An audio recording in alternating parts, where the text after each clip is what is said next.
ఒక్కసారి అందరూ జై తెలుగుదేశం, జై తెలుగుదేశం. అది రాయలసీమ పవర్ అంటే. ఉన్న క్రౌడ్ కి వచ్చిన సౌండ్ రీసౌండ్ లాగా వచ్చింది. మేబీ రాగి ముద్దలో ఉండే పవర్ అంటే అదేనా? రాగి ముద్ద, నాటుకోడి పులుసు. రాయలసీమ అంటే రాయలవారు ఏలిన సీమ. రాయలసీమ అంటే రతనాల సీమ. కడప గడపల్లో కనికరం ఉంటుంది. కర్నూలు మనుషుల్లో మమకారం ఉంటుంది. నంద్యాల నీళ్లలో నిజాయితీ ఉంటుంది. హిందూపూర్ నేలపైన హీరోయిజం ఉంటుంది. అనంతపూర్ మనుషుల్లో అనురాగం, ఆత్మీయత, ఆప్యాయం ఎంతో గట్టిగా బలంగా ఉంటుంది. మొత్తం మీద రాయలసీమ మొత్తం చూస్తే చంద్రబాబు నాయుడు గారిని ముఖ్యమంత్రిని చేసే సత్తా మీ అందరిలో ఉందనిపిస్తుంది. మరి చేయడానికి సిద్ధమేనా? అలాగే ముందుగా వేదిక మీద ఉన్న పెద్దలు అంకయ్య గారికి, మన ప్రసాద్ అనంతయ్య గారికి అదేవిధంగా మన ప్రసాద్ అన్న గారి బ్రదర్ అయిన మన ప్రతాప్ గారికి, యశ్ అన్నకి, అదేవిధంగా దగ్గుపాటి ఆశ్రిత గారికి, ఈ రోజుకి మనం ప్రసాద్ గారిని ఇక్కడే చూసుకోవాలి.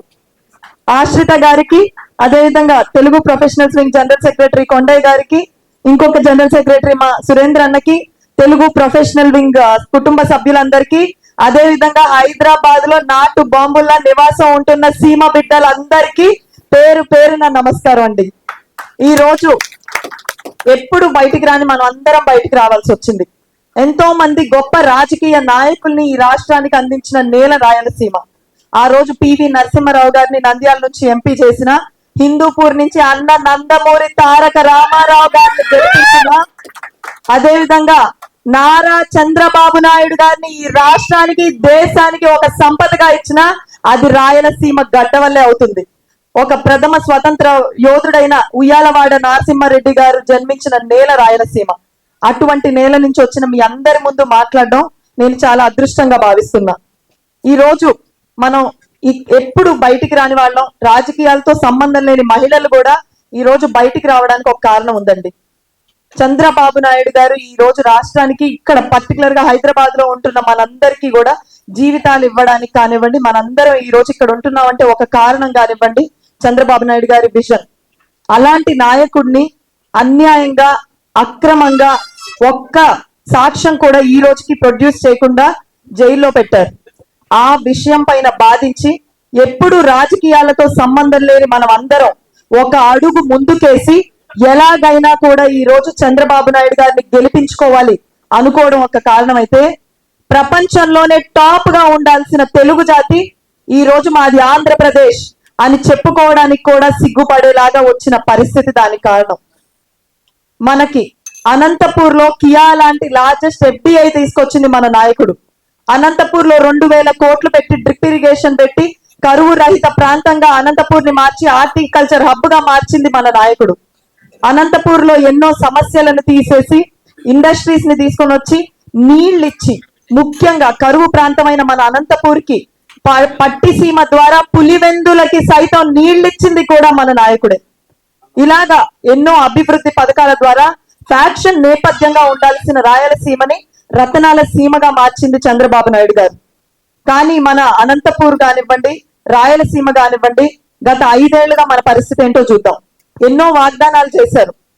అసలు ఒక్క ఛాన్స్ అని అడగడమే కాకుండా కులం చూడం, మతం చూడం, ప్రాంతం చూడం, పార్టీ చూడం అన్నారు. ఓటేసినప్పుడు మనకు తెలియదు, ఓటేసిన తర్వాత మనం అభివృద్ధి చూడం, పరిశ్రమలు చూడం, ఉపాధి చూడం, జనాల్ని చూడం రోడ్ల మీద, ఆఖరికి రాజధాని కూడా చూడం అని మనకు ఆ రోజు తెలియలేదు. వాళ్ళు ఎన్నో ప్రామిసెస్ చేశారు. ఈ రోజు 99% పూర్తయినాయి అని అడుగుతున్నారు కదా. కేవలం అనంతపూర్ చుట్టుపక్కల ఇచ్చిన ప్రామిసెస్ చెప్తాం.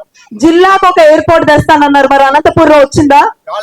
కడపలో స్టీల్ ప్లాంట్ కడతానన్నారు, కట్టారా? కర్నూలు జ్యుడిషియల్ క్యాపిటల్ చేస్తానన్నారు, చేశారా? కనీసం కొట్టుకుపోయిన అన్నమయ్య గేట్ అయినా పెట్టారా? అవన్నీ పక్కన పెట్టండి. ప్రజలందరూ నమ్మి ఓట్లేసిన దేనికి? పోరాడి ప్రత్యేక హోదా తీసుకొని వస్తానన్నారు. ఆ స్పెషల్ స్టేటస్ అయినా మన రాష్ట్రానికి వచ్చిందా? ఎందుకు రాలేదండి? స్పెషల్ స్టేటస్ వచ్చింది, వాళ్ళ పరిపాలన చూసి ప్రెసిడెంట్ మెడల్ కూడా వచ్చింది మన రాష్ట్రానికి. ఇవన్నీ మనం అనుకుంటున్నాం కానీ, నవ్వుకోవడానికి బానే ఉంది కానీ మన రాష్ట్రం చాలా దారుణమైన పరిస్థితుల్లో ఉందండి. గిట్టుబాటు ధర లేక ఆత్మహత్యలు చేసుకుంటున్న రైతులు, ఫీజు రియంబర్స్మెంట్ రాక చదువును మానేస్తున్న విద్యార్థులు, ఉపాధి లేక రోడ్డున పడి గంజాయి వ్యసనాలకి బానిసవుతున్న మనలాంటి యువత ఎంతమందో, రక్షణ లేని మహిళలు, పనులు లేని భవన నిర్మాణ కార్మికులు, ఇసుక అందుబాటులో లేకపోవడం వల్ల జీతాలు రాని ఉద్యోగస్తులు, ఇలాగ ఈ రోజు రాష్ట్రంలో ఉన్న ప్రతి ఒక్కళ్ళు ఏదో ఒక ఇబ్బందికి గురవుతున్నారు. మనం అందరం ఇక్కడ ఉన్నామే కానీ మన అమ్మ నాన్నలు అక్కడ సేఫ్ గా ఉన్నారా లేదా అని ప్రతిరోజు భయపడుతూ బ్రతకాల్సిన పరిస్థితి. ఎంతో ఇక్కడ కష్టపడి కొద్దో గొప్ప కూడగొట్టుకొని మనం ఒక నేలని భూమిని కొంటే అక్కడ ఈ రోజు ఆ భూమి కూడా మన చేతుల్లో లేకుండా మీ బిడ్డని అని చెప్పి మన భూములు కూడా ఆయన పేరు మీద రాయి చేసుకుని ల్యాండ్ టైటిలింగ్ యాక్ట్ కూడా తీసుకుని వచ్చారు. ఎంతో భయానకమైన సిచ్యువేషన్. ఆంధ్రప్రదేశ్ లో బ్రతికే వాళ్ళకి సెక్యూరిటీ లేదు, ఆంధ్రప్రదేశ్ నుంచి బయటకు వచ్చి బ్రతుకుతున్న వాళ్ళకి కూడా సెక్యూరిటీ లేదు. నాకు తెలిసి నార్త్ కొరియాలో కిమ్ కూడా ఇంతకంటే బెటర్ గానే రూల్ చేస్తున్నాడేమో. ఇలాంటి సిచ్యువేషన్ లో మనం ఆంధ్రప్రదేశ్ ని కాపాడుకోవాల్సిన అవసరం ఉంది. మనం ఎంతో అభివృద్ధి చెందాల్సిన రాష్ట్రంగా 2014 లో చంద్రబాబు నాయుడు గారు ఒక అనాథగా మిగిలిపోయిన మన రాష్ట్రాన్ని అద్భుతంగా ఎవ్వరు ఊహించని విధంగా 34,000 ఎకరాలు రైతుల నుంచి తీసుకొని అమరావతి అనే ఒక అద్భుతమైన రాజధాని కట్టడం ప్రారంభించారు. అసాధ్యం అనుకున్న పోలవరాన్ని 75% పూర్తి చేశారు. ఇందాక చెప్పినట్టు పట్టిసీమ ద్వారా పులివెందులకు సైతం నీళ్లు ఇచ్చారు.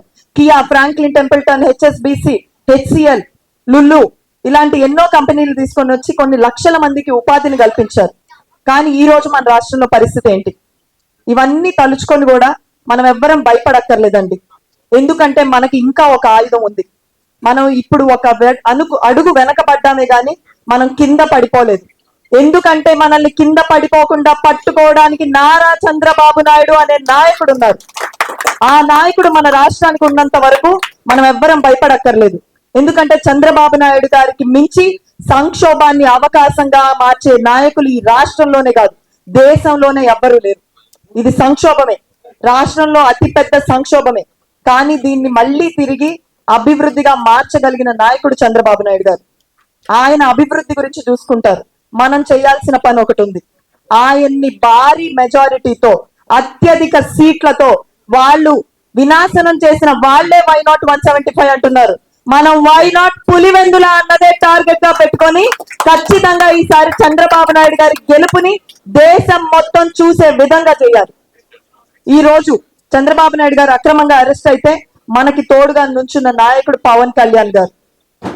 ఆ రోజు మనకంటూ ఎవ్వరు రాష్ట్రంలో ఎంతో మంది చంద్రబాబు నాయుడు గారి వల్ల బెనిఫిట్ అయిన వాళ్ళు కూడా ముందుకు రాలేదండి.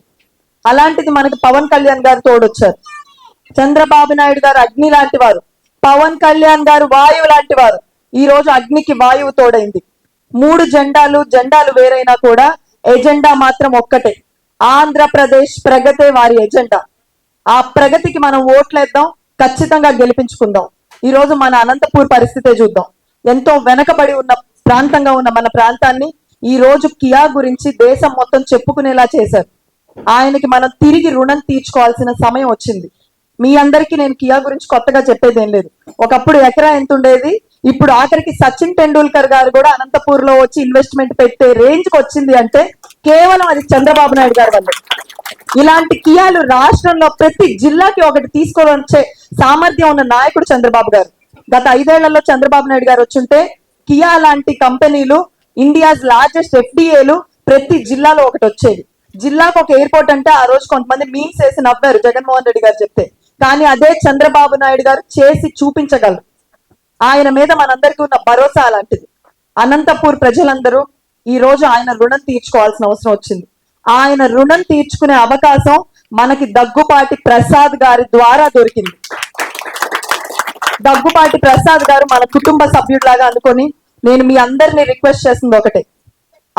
మన పరిస్థితులన్నీ మనకు అందరికీ తెలుసు. చాలా తక్కువ టైంలో రీసెంట్ గానే మనకి ప్రసాద్ గారిని అనౌన్స్ చేయడం జరిగింది. అయినా కూడా ఇది మనం ఒక ఆపర్చునిటీగా తీసుకొని ప్రతి ఇంటికి మీరందరూ సైనికుల్లాగా వెళ్లాల్సిన అవసరం ఉంది. ప్రసాద్ గారి వెనక మనం అందరం ఒక సైన్యం లాగా నిలబడాలి. ప్రతి ఓటు కీలకమే. మనం అందరం ఏసీ రూముల్లో కూర్చుంటాము, ఏం చేస్తామని చాలా మంది అనుకుంటున్నారు. ఏసీ రూముల్లో కూర్చునే ప్రొఫెషనల్స్ బయటకు వచ్చి ఏం చేస్తారని. ఏసీ రూముల్లో ఉండే ప్రొఫెషనల్స్ అనంతపూర్ ఎండల్లోకి దిగితే ఎదుటి వాళ్ళని కడుపు మండేలాగా చేయగలిగిన సత్తా కూడా ఉంది అని నిరూపించాల్సిన బాధ్యత మీ అందరి మీదకి ఉంది. చంద్రబాబు నాయుడు గారు మనకి ఎంతో చేశారు. ఈ రోజు మనం అందరం కూడా ప్రతి ఒక్కళ్ళం ఊర్లకి బయలుదేరదాం. వర్క్ ఫ్రమ్ హోమ్లు తీసుకుందాం. వర్క్ ఫ్రమ్ హోమ్ ఇవ్వకపోతే సెలవులు పెట్టేసుకుందాం. మనం మళ్ళీ అనంతపూర్కి తిరిగి వెళ్ళి ప్రతి ఒక్కళ్ళం కూడా 10 ఓట్లని మార్చే ఒక సంకల్పాన్ని తీసుకోండి. ఊర్లకు వెళ్ళిపోదాం. ప్రతి వార్డుకి వెళ్ళి ఇంటింటికి తిరిగి చంద్రబాబు నాయుడు గారు రావాల్సిన అవసరాన్ని, అభివృద్ధిని గెలిపించాల్సిన అవసరాన్ని, మన రాష్ట్ర భవిష్యత్తుని ప్రతి ఒక్కళ్ళకి తెలియజేయండి.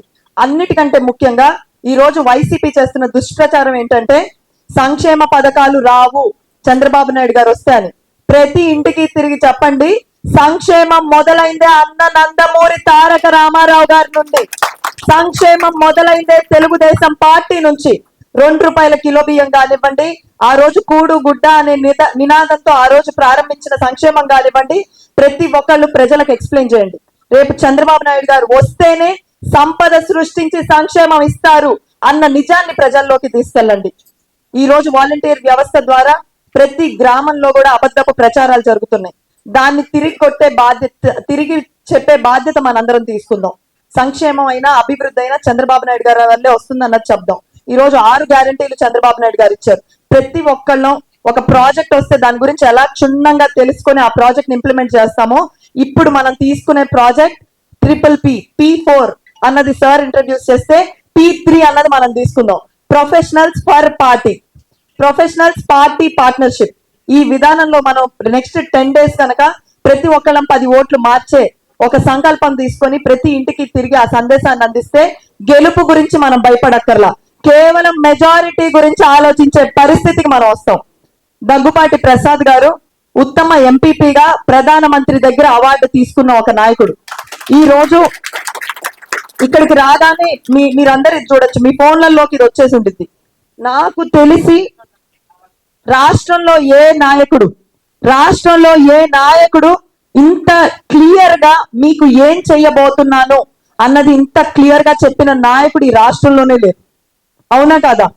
అలాంటిది మీకు రేపు అనంతపూర్ లో చెయ్యబోయే పనులు, అనంతపూర్ కష్టాలు, అనంతపూర్ లో ఉన్న ఇబ్బందులు క్షుణ్ణంగా పరిశీలించి మీ అందరి కోసం ప్రతి వాగ్దానాన్ని, రేపు అనంతపూర్ లో చేయాల్సిన ప్రతి డెవలప్మెంట్ ని ముందే మనకి పేపర్ మీద పెట్టారు.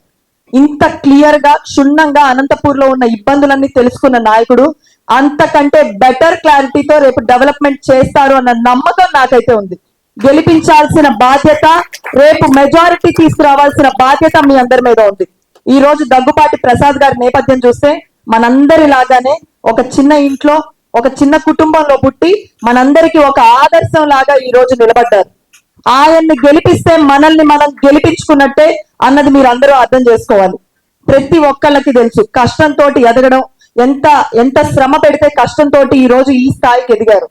అటువంటి వ్యక్తిని, కష్టాలు తెలిసిన వ్యక్తిని, ఈ ప్రాంతం కోసం ప్రేమతోటి ఎంతో అహర్నిశలు అభివృద్ధి చేయాలనుకున్న వ్యక్తిని మనం గెలిపిద్దాం.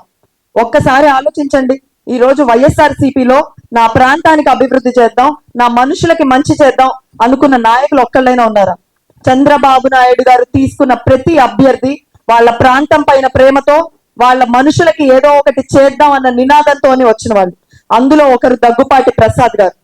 అనంతపూర్ లో ఖచ్చితంగా భారీ మెజారిటీతో గెలిపించి ఈ రోజు రాయలసీమ అంతా మాది అనుకుంటున్న వైఎస్ఆర్సీపీకి రాయలసీమ గడ్డ, తెలుగుదేశం అడ్డ అనిపించాల్సిన బాధ్యత మీ అందరి మీద ఉంది. ఖచ్చితంగా మీరందరూ, మేము ప్రొఫెషనల్స్ వింగ్ ద్వారా మేము సైతం మన రాష్ట్రం కోసం అనే ఒక నినాదంతో ఒక ప్రోగ్రామ్ ని తీసుకున్నామండి. ప్రతి కాన్స్టిట్యున్సీలో కూడా ప్రొఫెషనల్స్ అందరం ఊరికి తిరిగి, ఇంటింటికి తిరిగి చంద్రబాబు నాయుడు గారు రావాల్సిన అవసరాన్ని మేము తెలియజేస్తున్నాం. ఒక గ్రూప్ ఆఫ్ 10 members గా కానివ్వండి, 20 members గా కానివ్వండి, 5 అయినా కానివ్వండి, ముందు బయలుదేరదాం. ఇక్కడ కూర్చుంటే ఉపయోగం లేదు. మనం అనుకుంటాం గెలిచేస్తాంలే, వేవ్ ఉండదండి. కుందేలు తాబేలు కథ నేను మీ అందరికి కొత్తగా చెప్పక్కర్లేదు. కుందేలు 4 అడుగులు వేస్తే వెళ్ళిపోతుంది, కానీ విశ్రాంతి తీసుకోవడం వల్ల ఏమైంది? తాబేలు గెలిచింది. ఈ కథని మనం మర్చిపోకూడదు. కాబట్టి మనం మహా అయితే కష్టపడితే ఏమైందండి, అందరం ఒక 10 రోజులు సెలవులు పెట్టి ఊర్లకు వెళ్ళి తిరిగితే ఏమవుతుంది? మహా అయితే మెజారిటీ ఎక్కువ వస్తుంది, అంతే కదా. మెజారిటీ ఎక్కువ వస్తే నష్టమేం లేదు. కాబట్టి గెలుస్తుంది అన్న నమ్మకం ఉన్నా కూడా మనం ఇక్కడ ఉండొద్దు. ఈసారి కనుక మనం రాష్ట్రంలో ఓడిపోతే అసలు ఆ పరిస్థితిని ఊహించుకోవడానికి కూడా లేదు. ఒక్కసారి ఊహించండి, మళ్ళీ గనక వైఎస్ఆర్సీపీ వస్తే మనం ఇక్కడ కూర్చున్నా కూడా ప్రశాంతంగా ఉండలేం. అక్కడ ఇళ్ళన్నీ ఖాళీ చేసి వచ్చేయాల్సిన పరిస్థితి. ఒకప్పుడు బీహార్ ని మనం చూసి జాలిపడే వాళ్ళం, ఈ రోజు బీహార్ మనల్ని చూసి జాలిపడే పరిస్థితికి వచ్చాం. కానీ మళ్ళీ అది రిపీట్ అవ్వనియద్దు. మనకందరికీ ఉన్న ఒక బంగారు గని నారా చంద్రబాబు నాయుడు గారు. ఈ రోజు ఆయనకు ఒక నమ్మకం ఇవ్వాల్సిన బాధ్యత మనందరి మీద ఉంది. ఎందుకంటే ఆయన కష్టం అంతా కూడా న్యూస్ పేపర్ల మీదో, పవర్ ప్లాంట్ల మీదో, లేకపోతే ప్యాలెస్లు కట్టుకోవడం మీదో పెట్టలేదు. ఆయన రోజుకు 18 గంటలు కష్టపడింది మనందరి కోసం. ఐటీ ప్రొఫెషనల్స్ ని క్రియేట్ చేయాలి, మధ్యతరగతి కుటుంబాల్లో ఉన్న యువతకి లక్షల ఉద్యోగం తీసుకురావాలి అన్న బాధ్యతను తీసుకున్నారు.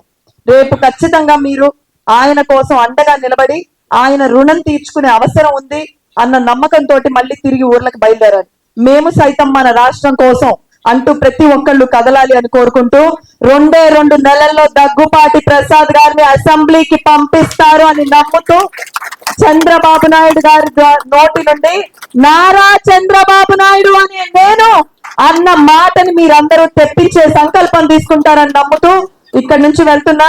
మళ్ళీ గెలిచాక రాగి ముద్ద, నాటుకోడి పులుసుతో సంబరాలు ఇక్కడే జరుపుకుందాం. ఇది సరిపోదు, ఈ హాల్ సరిపోదు కదా, పెద్ద హాల్ తీసుకొని సంబరాలు జరుపుకునేందుకు దగ్గరలోనే ఉంది రోజు అని తెలియజేస్తూ గట్టిగా ఒక్కసారి జై తెలుగుదేశం, జై తెలుగుదేశం. థ్యాంక్ యూ అండి. థ్యాంక్ యూ జయకృష్ణ గారు. సో మనం త్వరలో సందటి